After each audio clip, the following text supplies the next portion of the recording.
Hi everyone, this is the second lecture to Chapter 5. This is going to cover the life cycles and modes of replication of both animal viruses and bacteriophages, which are viruses that can infect bacteria. We're going to start with the multiplication of viruses in animal cells, and there's 6 main steps that you should know when we look at the multiplication of these viruses as they infect an animal cell. The first step is adsorption. This is when the virus is actually attaches to the animal cell. Then there will be penetration, where the virus actually enters the animal cell. We have uncoating. This is where you would see the capsid come away from the outside of the nucleic acid. And then synthesis, where we would start to see in that animal cell the replication and protein production from those nucleic acids that have been brought in via the virus. Once we get replication and protein production, we will get assembly of new viruses that then can be released from the animal cell and go on and infect other animal cells. There's a nice figure in your book. This is table 5.4, which goes a little bit more in depth into the life cycle of an animal virus, but we can see up here that the virus will come in. It has spikes that actually allow it to attach to specific receptors on the animal cell. It's going to have penetration into the cell. When it gets inside, we'll have that uncoating with the capsid coming off of the nucleic acid. Nucleic acid then is released, and we start seeing synthesis of both new genetic material and proteins. And these are then going to assemble into new viruses that can be released from this cell and sent out to infect new cells. So make sure to go ahead and look at that in your book. This is a nice diagram. There are 2 different ways that the virus can be adsorbed into the animal cell. The first way, here on side A, you see we have those spikes again that finds receptors on the cell membrane. The cell membrane will actually engulf that virus, so it's doing endocytosis. It will actually be surrounded by the membrane and brought into the cell. Once it's inside, that membrane then will open up and allow the virus to come out, with the capsid releasing the nucleic acids. In the second way that we see inside B here, you can see once again it has spikes. It attaches to specific receptors. It'll actually then form part of this membrane and allow it to actually just release the nucleic acid in the capsid into the cell. So it doesn't go through complete endocytosis. It actually just releases the virus through fusion with that animal cell's membrane. But both of these are ways that viruses can infect animal cells. All viruses are slightly different, so depending on which animal cell it is, you'll see different ways of infecting it. So from that, we can go forward and talk a little bit about the nucleic acids that you would see, and then how those nucleic acids go through transcription and translation. So if you remember correctly, to get that final protein that we want from our nucleic acid, we actually need to go through some sort of transcription and then the translation of taking that code and making a protein. So this is showing a few different examples of what can go on. If you have a positive RNA strand, you're going to have where you can make a protein directly off of that. And then also you can make a negative RNA strand, which then the complement of that will go back and make the protein for the protein capsid. On a negative RNA strand, you'd actually have to come through and make that positive RNA strand to get the protein. That's what you would need to go through translation. So it actually has to go from negative RNA to that positive strand. If you have double-stranded RNA, it can actually split, and using that positive stranded RNA, you're going to get your protein translated from that.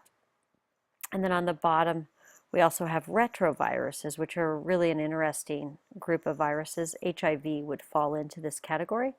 So it travels not only on its own as a positive RNA strand, but it brings reverse transcriptase, an enzyme with it, that allows it to actually be transcribed into DNA. And from this DNA, it can actually then become part of the double-stranded DNA of the animal host, and then it can do that positive RNA strand to allow proteins to form the capsid, and then also the positive RNA to go back out into a new virus. There are also DNA viruses. There's the double-stranded DNA virus, and this double-stranded DNA virus can replicate just like it would in a host cell, become another double-stranded DNA to be put into a new virus cell. And then from that DNA too, you can have mRNAs that are transcribed and then eventually translated into the protein.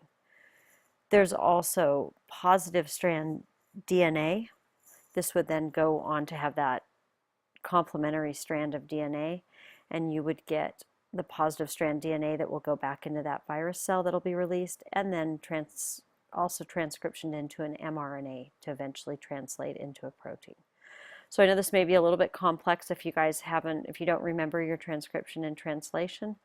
We're not going to go too in depth on this for the exam, but you should know that there are all these different types of nucleic acids that viruses could have, and the fact that those are then going to be transcribed and translated into both proteins for the capsid and also new nucleic acid for new virus molecules. So hopefully that helps. If you have questions on it, though, make sure to let me know.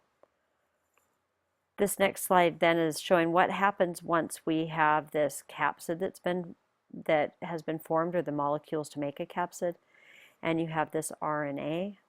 What'll happen is that this viral nucleocapsid will then come out to the membrane of the cell as it wants to leave, and often it will actually take part of that cell membrane with it, and this allows it to go on to attach to new cells and be recognized really as a host cell because it has these markers from another cell within that host. So that was covering animal viruses, so animal cell viruses.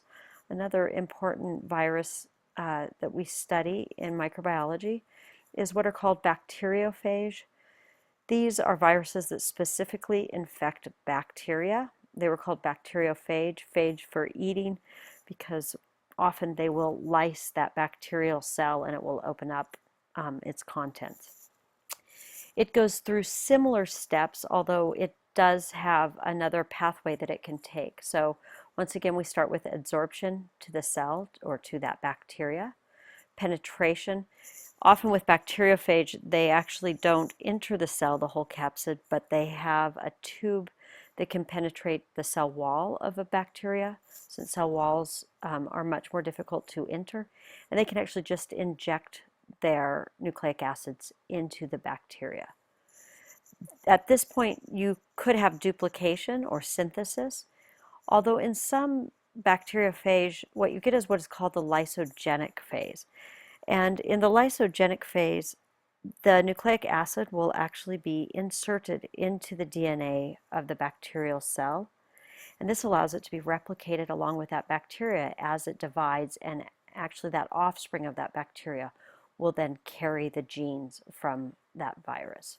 So that's where you would see a change, is either if it's going to go into the lysogenic phase, which would allow it to be part of the chromosome of a bacterial cell as it divides and multiplies. However, in the lytic, or generally speaking, the life cycle of a bacteriophage, what we see after duplication is similar to what we saw in the animal cell. We get assembly of those new bacteriophages, they mature, and then there is lysis, or the breakdown of the cell, so that there is release of viruses. And there's a nice figure in your book, figure 5.9, and this shows the two life cycle phases that you can see with a bacteriophage. At the top, showing these are the lytic phase, just showing that absorption to the cell, that injection of the nucleic acid, we have that synthesis and maturation, and then we get assembly, and then the cell is lysed, and those new viruses can go on to infect other bacteria. It's actually at this point, though, where that nucleic acid is injected into the cell, where if it joins into that bacterial chromosome, then as that bacteria divides, all of its daughter cells will have that gene in its chromosome. And at some point later on, there may be a point where something will stimulate that and actually send it into the lytic phase. So this is just a brief overview of one of the more complex issues within this chapter. If you have more questions about it, though, feel free to contact me, and hopefully this helps a little bit.